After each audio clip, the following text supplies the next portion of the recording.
Les gars, bienvenue dans cette nouvelle vidéo. Aujourd'hui, une vidéo où je vais vous raconter l'histoire d'une femme avec une force mentale et physique juste incroyable. Cette femme s'appelle Dana Vullin. Dana Vullin est une femme née à Perth en Australie. Elle vient d'une fratrie de 3 enfants composés d'un frère et d'une sœur. Dana mène une vie entre guillemets parfaite avec des rêves plein la tête. Sauf que le 16 février 2012, sa vie s'écroule. Pour vous mettre dans le contexte, dans la nuit du 15 au 16 février, en Australie il fait extrêmement chaud. Dana, elle a donc très chaud, elle décide de s'allonger à moitié nue sur son canapé pour se rafraîchir. Elle finit par s'endormir. À l'aube, elle est réveillée par une voix de femme, une voix très posée, très douce, disant « Bonjour Dana ». Dana se réveille donc et en face d'elle, une dame se tenant debout, un sourire malsain sur le visage et les yeux troubles. Dana ne comprend pas trop à ce moment-là, elle vient de se réveiller, une femme est devant elle, elle est un peu dans le doute. Mais lorsque Dana réalise qui est cette femme, elle comprend encore moins la situation. Pourquoi cette femme est chez moi, pourquoi cette femme me réveille et pourquoi elle a un sourire malsain sur son visage. Alors cette femme, qui est-elle? Cette femme, c'est Natalie Dimitrovska, une femme croisée quelques fois en soirée. Dana n'a même pas le temps d'ouvrir la bouche que Natalie lui crie dessus « Où est-il? Je sais qu'il est là !» Dana, à ce moment-là, elle ignore complètement Natalie, elle ignore ce qu'elle vient de lui dire et elle part dans son dressing et dans sa chambre chercher quelque chose pour se couvrir parce que je rappelle qu'elle est à moitié nue. Lorsque Dana revient dans son salon, un homme baraqué a rejoint Natalie, lui aussi avec les pupilles dilatées, et Natalie continue d'insister en criant « Dis-moi où il est, dis-moi où il est !» Elle cherche son mari partout. En fait, Natalie pense que son mari est chez Dana, donc elle vient le récupérer. À ce moment-là, Dana explique qu'elle pense encore pouvoir raisonner son agresseur, elle pense encore pouvoir lui dire « Non, ton mari n'est pas là, tu es juste folle, je sais pas ce que tu as pris, mais il est pas là ton mari, il est pas chez moi, je suis seule ici. » Mais c'est trop tard, Natalie s'empare d'une lampe à alcool en forme de bougie qui servait de décoration dans le salon de Dana. Elle l'allume et elle commence à chauffer un caillou de cristal Metz. Pendant qu'elle chauffe ce caillou de cristal Metz, Natalie crie « Je vais te violer, je vais massacrer ton joli visage et je vais te tuer. » Alors, si elle a voulu chauffer le caillou de cristal Metz, ce n'est pas du tout dans le but de brûler Dana tout de suite, c'est dans le but de le fumer puisque le cristal Metz est une drogue. Dana prend alors son courage à 2 mains et elle arrache la bougie des mains de Natalie pour que Natalie évite de se droguer encore plus et que ça fasse un cercle vicieux, c'est-à-dire je m'invente des choses, je me drogue, j'invente, je me drogue. Dana pense que si Natalie n'a plus de drogue dans le sang, elle reviendra à la raison. Lorsque Dana arrache la bougie, elle crie « Regarde autour de toi, il n'est pas là, je le connais même pas !» Donc Dana est vraiment sincère, elle ne connaît pas le mari de Natalie et elle comprend pas trop ce qui se passe encore, elle est encore dans le flou. C'est au moment où Natalie se tourne vers l'homme baraqué et lui demande « Qu'est-ce que tu en penses ?» que Dana comprit qu'elle était vraiment en danger. Quand cet homme répond, Dana reconnaît immédiatement la voix. C'est une voix qu'elle a entendue plusieurs fois et cette voix-là, elle l'a entendue au téléphone puisque cet homme-là l'a appelée énormément de fois en lui disant « Je vais te violer, je vais massacrer ton joli visage et je vais te tuer. » Je sais pas si ça vous rappelle quelque chose, mais c'est ce que Natalie a dit juste avant. Donc en fait, Dana, ça fait plusieurs fois et plusieurs semaines qu'elle reçoit des appels où un homme juste lui dit ça et raccroche. Et là, elle a cet homme-là devant ses yeux. Donc elle se dit que vraiment, c'est quelque chose qui dure depuis plusieurs semaines, peut-être même depuis plusieurs mois, et que du coup, elle est vraiment en danger. Donc lorsque Dana réalise qu'elle est vraiment en danger, elle se souvient de tous ces appels, tout de suite, elle part se réfugier derrière le comptoir pour essayer de se protéger au maximum, parce qu'à tout moment, il la tue. Natalie, devenue hystérique d'un seul coup, crie « Dis-moi où il est ou sinon je te fais brûler !» Donc là, ce ne sont pas des paroles en l'air. Vraiment, Natalie est capable de le faire. Je rappelle qu'elle est sous drogue. Donc, à partir du moment où tu es sous drogue, tu peux tout faire. Quelques secondes plus tard, Natalie s'empare d'une bouteille d'alcool à brûler et asperge Dana. Sauf que rappelez-vous que Dana a encore la bougie dans sa main parce qu'elle l'a prise pour que Natalie arrête de se droguer. Donc ses bras son ventre, sa tête, ses cheveux commencent à s'enflammer. Dana devient une torche humaine. Elle raconte s'être jetée à terre pour essayer d'éteindre le feu, pour essayer de l'étouffer, mais rien n'y fait. De plus en plus, son corps brûle et elle le voit, elle le sait et elle ne peut pas agir. Et puis pendant ce temps, Nathalie et l'homme mystérieux éclatent de rire et prennent la fuite. Ils sont partis, littéralement partis en éclatant de rire. Dana, quant à elle, encore une fois pris d'un courage énorme, arrive à se relever, arrive à marcher jusqu'à son évier et s'asperge d'eau comme elle peut. Elle arrive à éteindre le feu, mais dans l'alcool à brûler, il y a énormément de produits chimiques. Donc les produits chimiques en fait continuent à ronger sa peau. Donc à ce moment-là, il n'y a qu'une seule solution, c'est aller aux urgences pour stopper les produits chimiques. Parce qu'il n'y a plus de feu, mais les produits chimiques sont encore là et au bout d'un moment, elle va plus avoir de peau. Elle est alors encore prise d'une force surhumaine. Cette femme a vraiment une force, je pense que pas beaucoup de personnes l'auraient. Elle décide de sortir de chez elle, d'aller sur son palier parce qu'elle habite en appartement et d'essayer de toquer à la porte de ses voisins pour essayer que quelqu'un lui vienne en aide quand même. Personne ne répond. Dana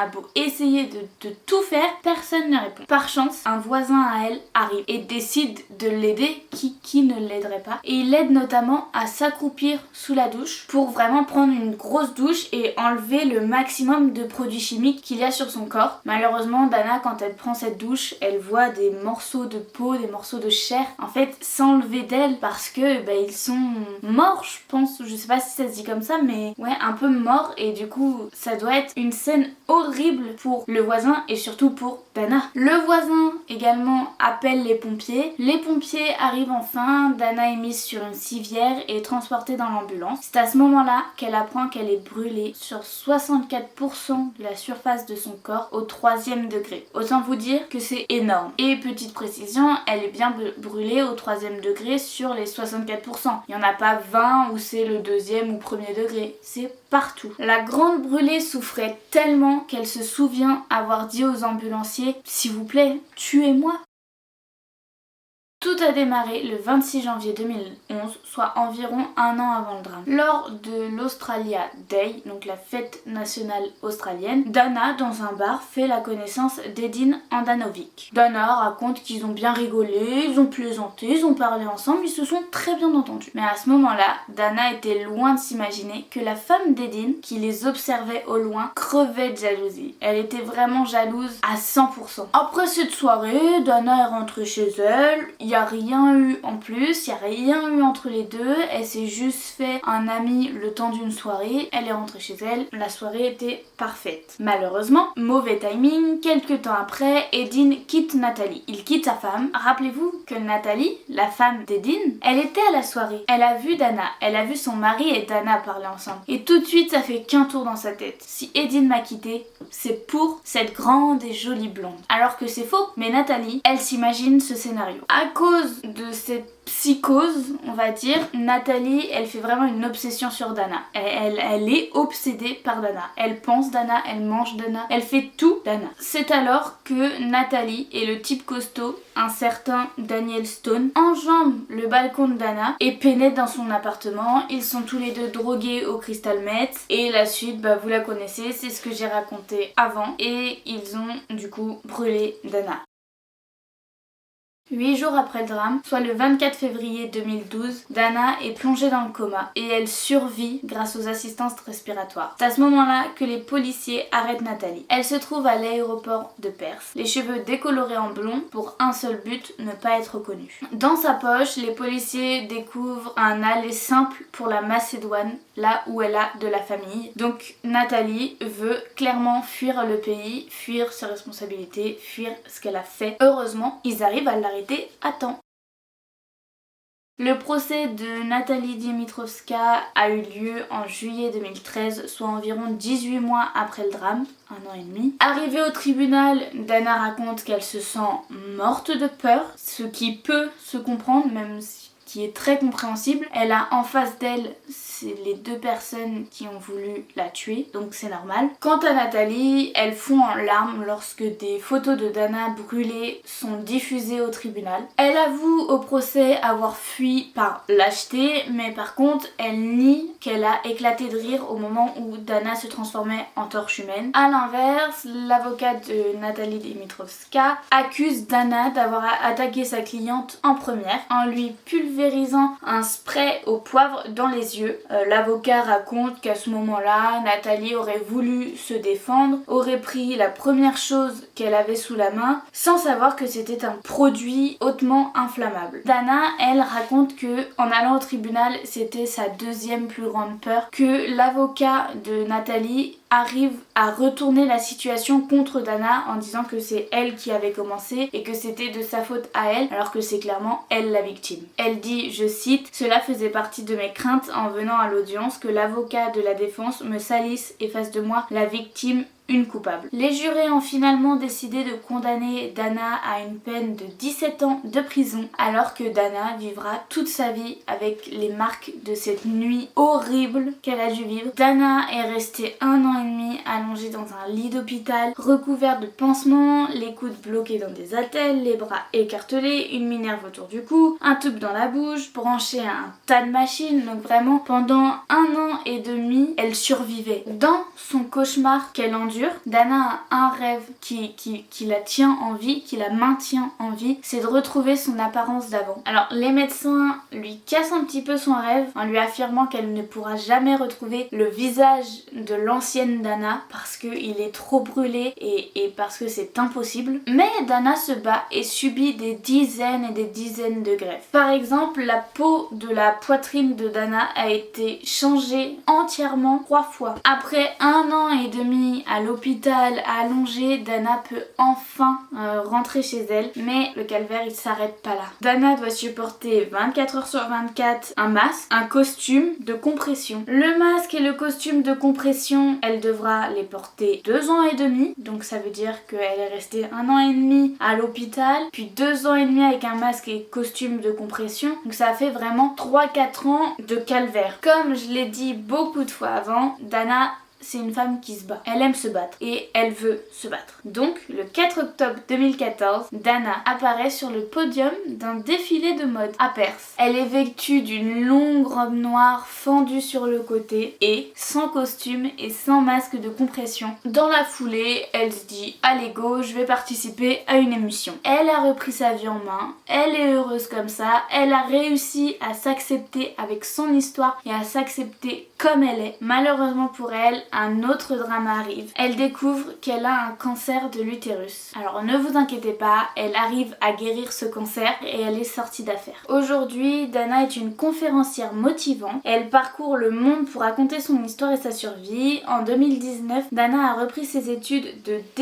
DESS-DEA à l'université. Donc vraiment, cette histoire-là lui a donné une force et un courage qui l'a fait renaître, puisqu'elle a repris ses études, elle a repassé un diplôme, elle parcourt le monde pour raconter son histoire et pour montrer sa force incroyable. Vraiment, elle a vraiment repris sa vie en main. Elle a également écrit un livre sur son histoire que vous pouvez retrouver très facilement, mais que si vous comprenez ou parlez anglais, vous pouvez le retrouver sur tous les sites type la Fnac, type Cultura, type Amazon. Mais si mes recherches sont bonnes, son livre n'a pas encore été traduit en français, je ne sais pas s'il le sera un jour, donc vous pouvez le lire que si vous êtes super fort en anglais. Pourquoi j'ai choisi Dana ? J'ai choisi Dana parce que tout simplement la force de cette femme, j'adorerais la voir. Elle a vécu un drame énorme, que ce soit sur le côté physique ou psychologique, et elle a réussi à se remettre debout, et je trouve que c'est un message de courage. Quoi que vous viviez dans votre vie, quoi que vous fassiez dans votre vie, vous arriverez toujours à vous en sortir et vous arriverez toujours à trouver la force de vous battre et à vous dire je ne me laisse pas avoir, je reprends ma vie en main et j'y vais. C'était un petit message positif que j'avais envie de passer. J'espère que ce message est passé et j'espère que la vidéo a plu. Si cette vidéo a plu, tant mieux. Si elle n'a pas plu, bah tant pis. Au revoir.